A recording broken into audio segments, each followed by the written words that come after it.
on the corner of 25 West Main Street in downtown Vermilion. The spot, Winnie Mae's, is proud to support programming on Coyote News. The spot, Winnie Mae's, providing salon and spa services for men, women, and children. Coming up on Coyote News, students are exploring ways they can stay safe walking across Vermilion. And we remember USD's First Lady that was missing from this past D-Days. Also, take a look at the state-of-the-art facilities now available to student athletes. Coyote News starts right now. Live from the Al Newharth Media Center, this is Coyote News.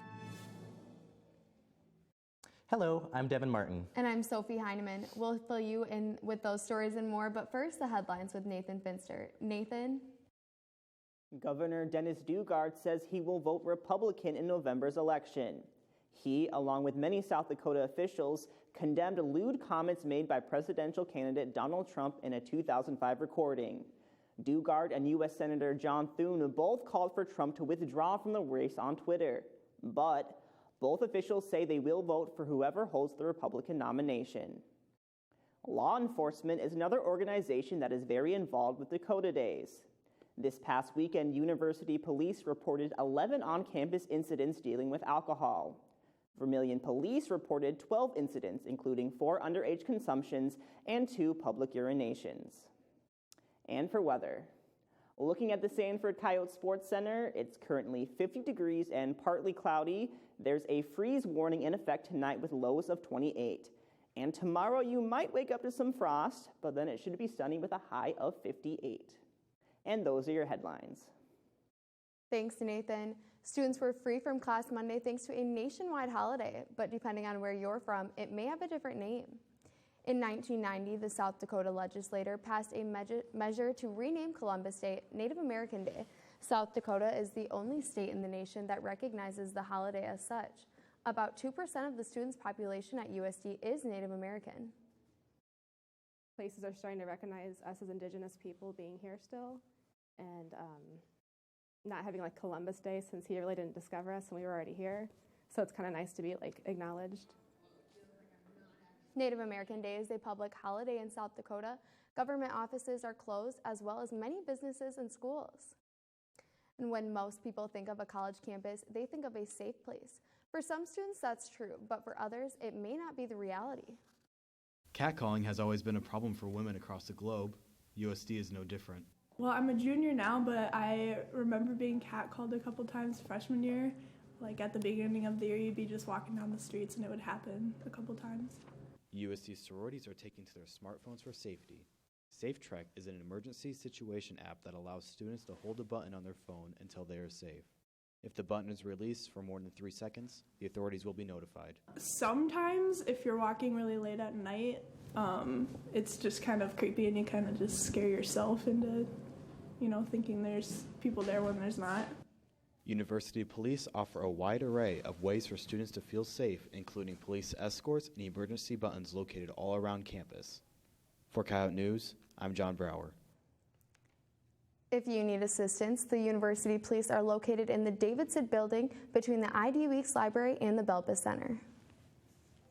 Coming up, one of Colette Abbott's close friends speaks about her legacy and what she meant to the university. Stay tuned. This is Coyote News. USD's Media and Journalism Department can be seen and heard all over campus. Faculty members know that hands-on experience now is the key to success after college. Get professional experience by participating in one of the many practicums offered. Have your voice heard on the radio.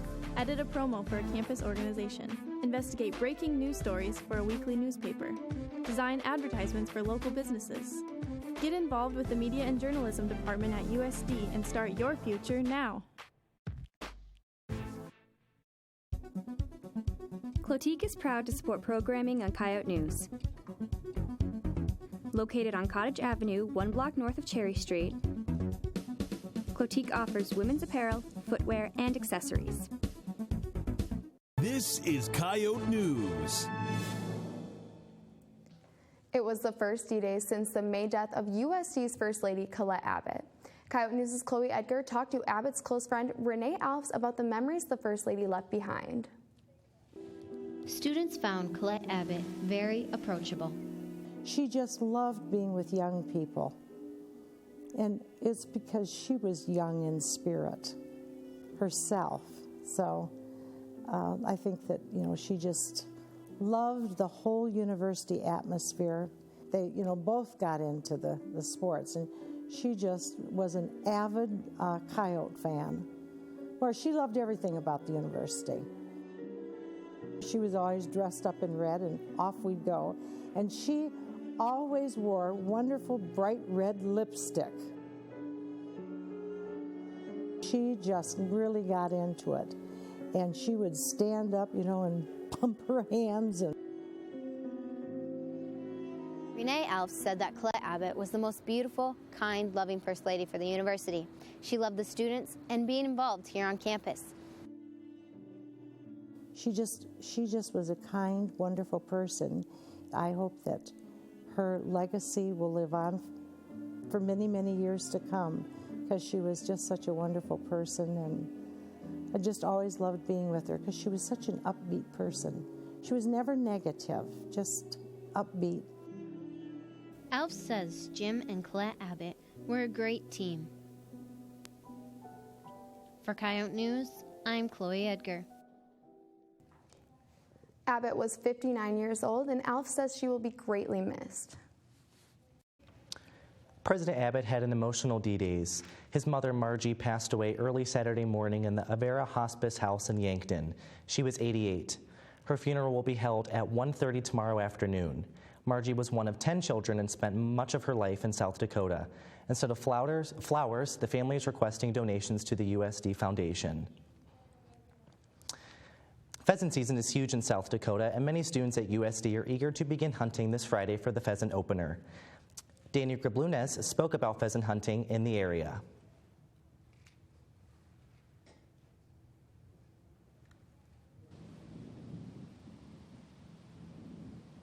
I'm from Nebraska, and our pheasant population isn't very good, but when I came up here, it's almost like a national holiday. Everybody goes out opening day, and then everybody pretty much just keeps on going out the rest of the season. Hunting is allowed on state game production areas, and there are many located around Vermilion. Usually when we stick around, we tend to hunt roadsides because it's legal to road hunt in South Dakota, and we kind of just go wherever. We'll maybe hit 3 or 4 different public spots around the area. UPD offers holding services for students who want a safe place to keep their firearms. The pheasant opener in South Dakota is Friday, and the season runs through January 1st. Still to come, learn about a culture that many are unaware of. And Daniel Keller discusses male fashion icons in this week's blog. We'll be right back. This is Coyote News.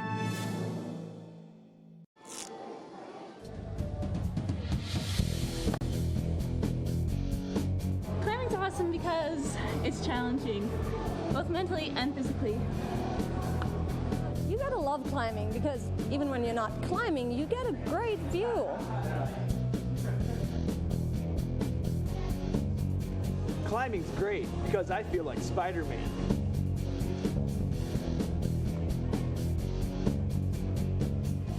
Climbing is great, because even my nerd friends can do it.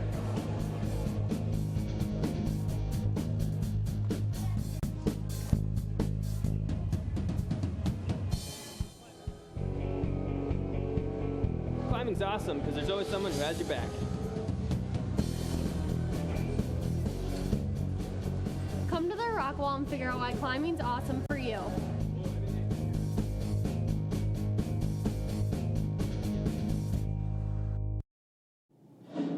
The Coyote Twin Theaters in downtown Vermilion, providing entertainment Tuesdays through Sundays. A proud supporter of USD student media. This is Coyote News. Write deaf with a lowercase d, and it means the medical condition of deafness. But write deaf with a capital D, and there's a completely different meaning. And this week's Yote Report, Cassidy Cornell says people with a capital D consider themselves a part of the deaf culture. Deaf culture is really like any other culture, and it's just a culture that a lot of people don't realize exists. I'm Dr. Terry Bellis.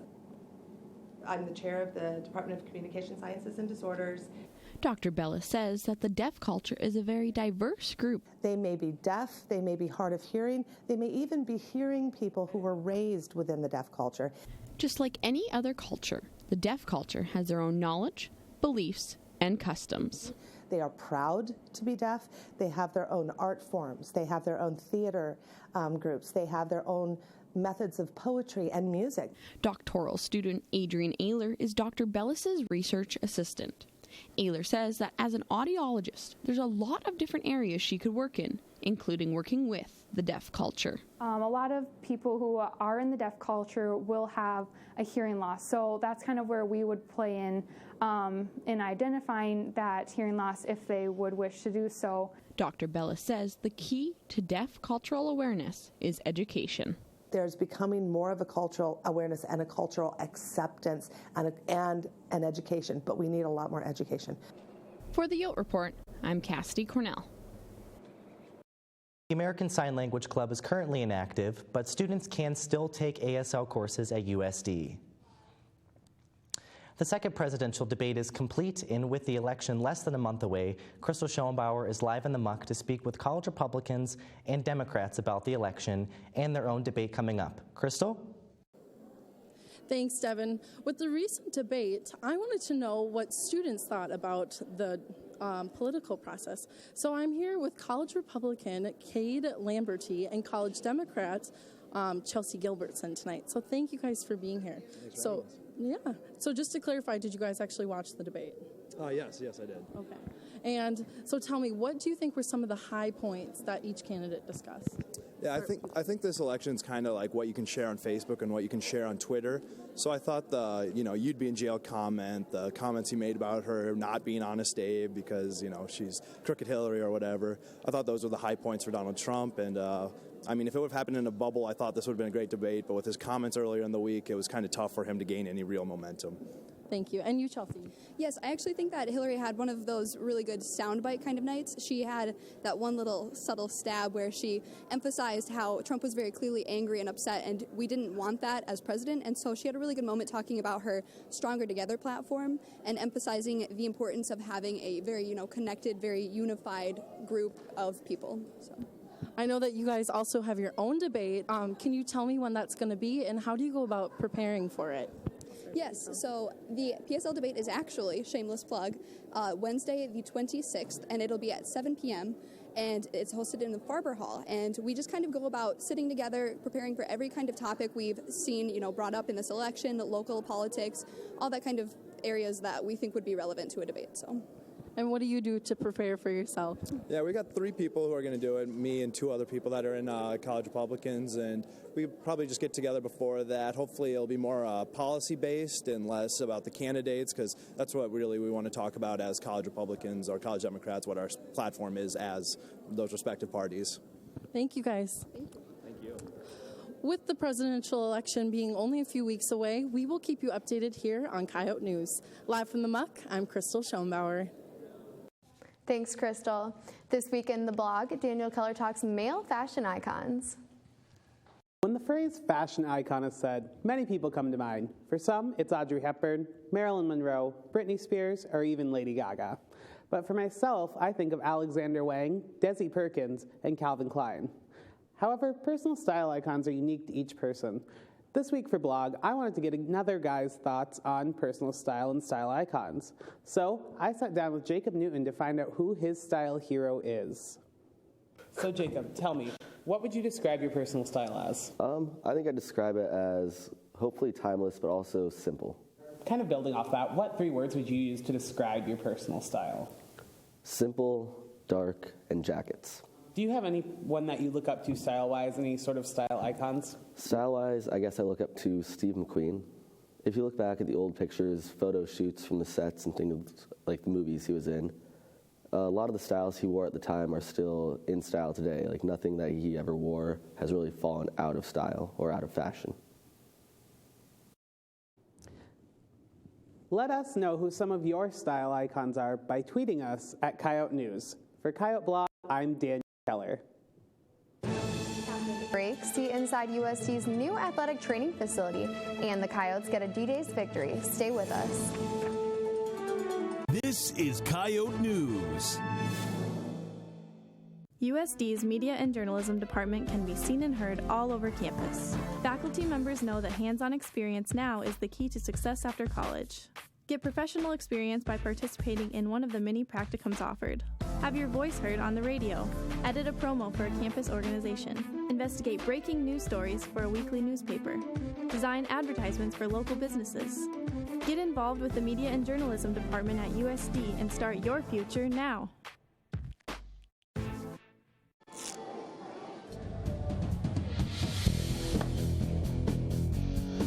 Climbing's awesome because it's challenging, both mentally and physically. You gotta love climbing because even when you're not climbing, you get a great view. Climbing's great because I feel like Spider-Man.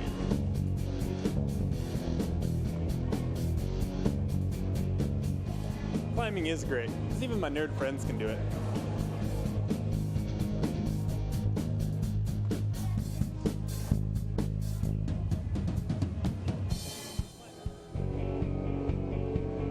Climbing's awesome because there's always someone who has your back.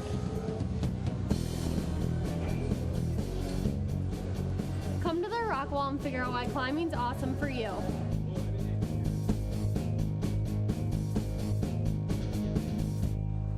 This is Coyote News.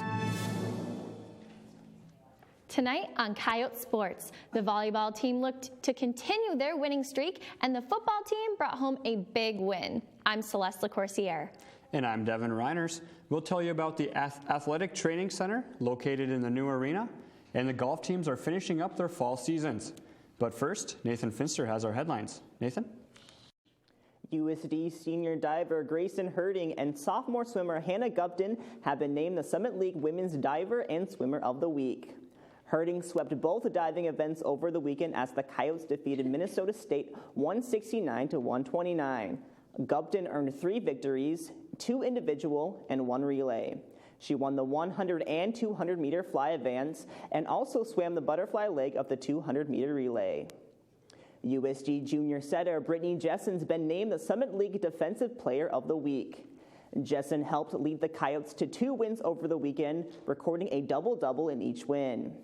In the sweep of IUPUI, Jessen tallied 47 assists and 15 digs. And in a come-from-behind victory against Fort Wayne, she finished with a career-high 28 digs to go along with 53 assists. And those are your headlines. Thanks, Nathan. The Coyotes volleyball team entered last night's game against Iowa State, riding a 6-game winning streak. The Cyclones proved to be too much for the Oats, winning in straight sets 25-11, 25-12, and 25-21. Alexis Conway and Samara West led Iowa State with 10 kills each. The win ended a 2-match skid for the Cyclones and gave the Coyotes their first loss in the new arena. Rachel Schmidt led USD with 7 kills, Audrey Rieg added 5 kills, and led the team with 12 digs. The Coyotes remain undefeated in the Summit League play and are 17-3 overall. They begin a 3-game road trip Friday in Omaha. The Coyote football team hosted 11th-ranked Northern Iowa Panthers on Saturday in the 100th D-Days game. The Oats were looking to bounce back after a loss last week, and they'd start fast. On the 3rd play of the game, Chris Strevler will take it himself, juking out a defender, and he's off to the races. He takes it 69 yards to the house to make it 7-0 Coyotes. After a UNI touchdown, Trevor Baumel would take the handoff and plunge into the end zone to give USD the 14-7 lead. In the 4th quarter, Strevler will find Takari Carpenter, who breaks a tackle and races into the end zone to give the Oats an 11-point advantage, and the defense would do the rest. This sack would seal a 28-25 victory for the Coyotes. The win brings the Coyotes to 1-1 in the Missouri Valley. They'll go on the road Saturday to take on Indiana State. Coyote News' Heath Nimke talks to head coach Bob Nielsen about the upset over the weekend and about how the Coyotes can take that momentum to Indiana State this week. Heath? the football team is staying humbled after their big upset win against UNI. I had the chance to catch up with Bob Nielsen and talk about the big upset and how they plan on moving forward with the rest of the season. There's a lot of focus around D-Days and a lot of craziness. How do you keep the guys focused on the season and the game? I think that's pretty easy. When you're playing the game of football, you only have 11 opportunities to play in the regular season, and each one of them is pretty important. And our job in D-Days was to win the football game. Halfway through the season now, what's been the biggest takeaway so far? That our team's improving, and we got to continue to improve week by week. We got to be a better football team this week at Indiana State. How are you getting ready for Indiana State? Well, continuing to work on fundamentals, continuing to try to advance what we're doing offensively and defensively, and obviously preparing specifically for the things that they do well. You've had a few struggles on the road so far, 0-3 and 2-0 at home. How do you fix those struggles going to Indiana State this weekend? We got to play well on the road. In our league, it's one thing to win at home. It's another thing to go out and win games on the road, and that's what we've got to do. That's the next step for us as a program. Is there still like a lag from the Joe Glenn era, or is that completely gone now? Well, I think Coach Glenn and his staff built a great foundation here, a foundation of what it was going to take to succeed at the Division I level, and a program that's relatively young, but certainly has had some big wins and made progress, and now we want to compete for a championship, and so everything that we're going to do is going to be gauged against that as a goal. I also asked Bob about his dress shirt and tie that he wears every game. He says it dates back to the age of 29 when he first started coaching. USD takes on Indiana State since 2014 when they last won 17-14. Live in the Muck, I'm Heath Nemke. Thanks, Heath. USD's new Sanford Coyote Sports Complex features a new athletic training center. Assistant Director for Sports Medicine Bruce Fischbach explains how the new center differs from the previous one. Right away, we're more modern. We're bigger. We just have so much. We have probably 3 times the square footage that we had over there. Here we have the new hydro room. It's got the 2 plunge pools. It's got the rehab pool. The other training room has 5 treatment tables. This one has 10. So we're just better in every aspect. The center also includes an exam room where athletes can be looked at by physicians. Fischbach says the center's received great feedback from staff and athletes and is already being utilized. Moving on to women's golf, senior Brenna Lervik finished in a tie for 27th at the Denver Ron Moore Intercollegiate over the weekend. The Coyotes finished 16th as a team. Lervik recorded 7 birdies on her way to a 4-over par 220. Sophomore Jennifer Vincent and Carly Kerrigan tied for 72nd place. Vincent was one of 9 players to record an eagle in the tournament. Coyote freshman Sunny Killian finished in a tie for 84th. The women's golf team has one more tournament this fall. They'll travel to Omaha on Monday for the Creighton Classic. And that's a look at sports. Next, fall is upon us, and we ask students their favorite pumpkin-flavored items. We'll be right back. This is Coyote News.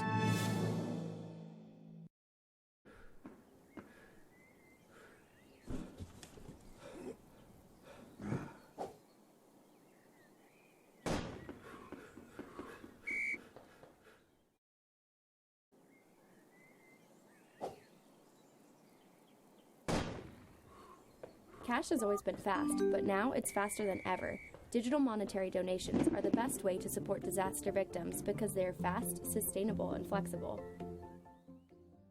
Your fire tag, 1926.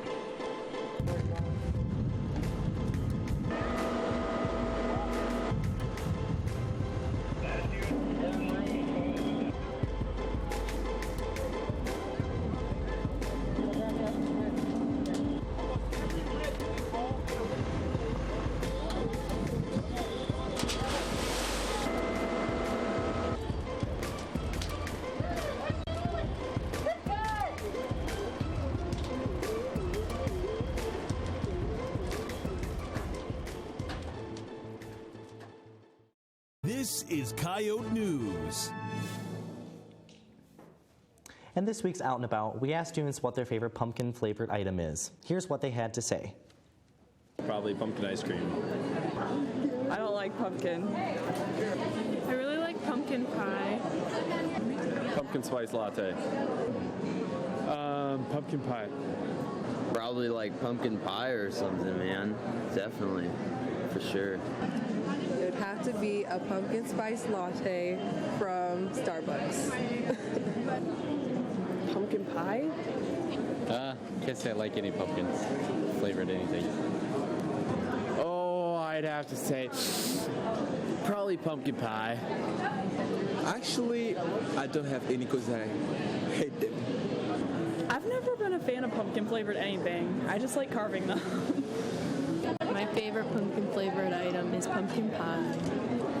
Pumpkin seeds, is that a pumpkin flavored item? I don't eat pumpkin flavored items. That's all for Coyote News. Be sure to like us on Facebook and follow us on Twitter. And be sure to stay tuned after the newscast for a new episode of Roommates. Thank you, and we'll see you next time.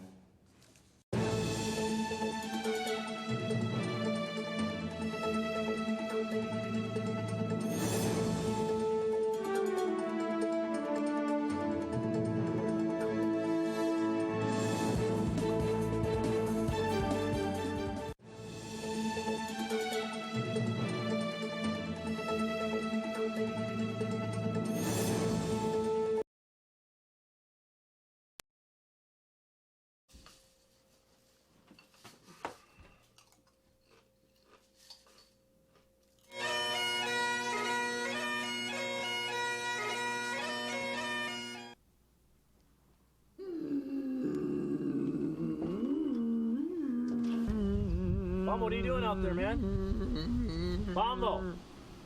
I'm meditating, Rumi. Why are you meditating? I could channel my inner thoughts before the big rumble. Whatever, man.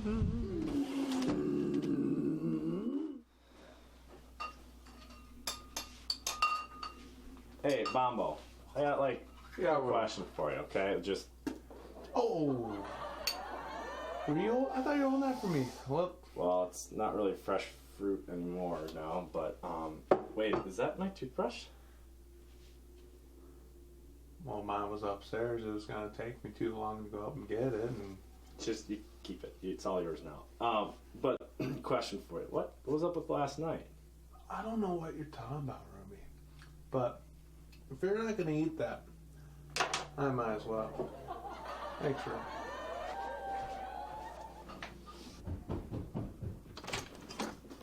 What's going on out here?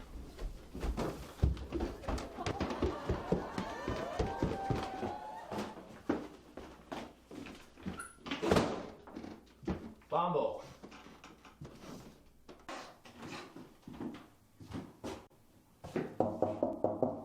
That's not my cue. Bomb, what are you talking about? Tell your boss I'm done for the evening. Boss, what's going on? Dude, open up. You want one? Oh. Boys, it's been a long time, my old friend. Hey, Bombo, do you mind if I ask you a few questions? Anything, Rumi. I'm an open book. So, Bombo. Yeah, Rumi. Last night, man. I just got a few questions for you.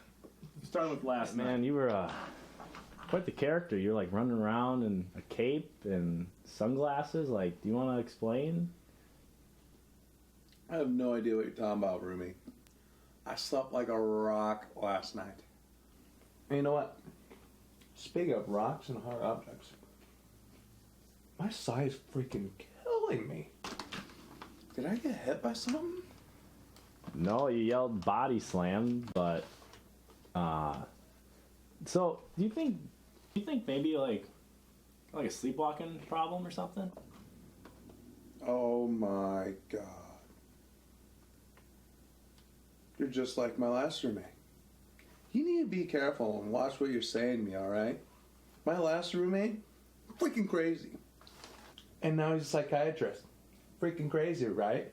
You know, it takes crazy people to know crazy people. And he thought I sleptwalk all the freaking time, but psychiatrist. Crazy. wanted to turn them crazy. But okay, so last question, because you know what? What did you do like for a living? Like $70,000 then last night? Like what did you do? Roomie. Nacho business. Nacho business. Nacho business, roomie. I'm gonna go upstairs, enjoy the rest of these nachos, and go about my own business because I think I've been kicking in my sleep and I gotta freaking stretch. I'm gonna stretch. Head back to my room. Nacho business. You know, it's a stupid pun anyways.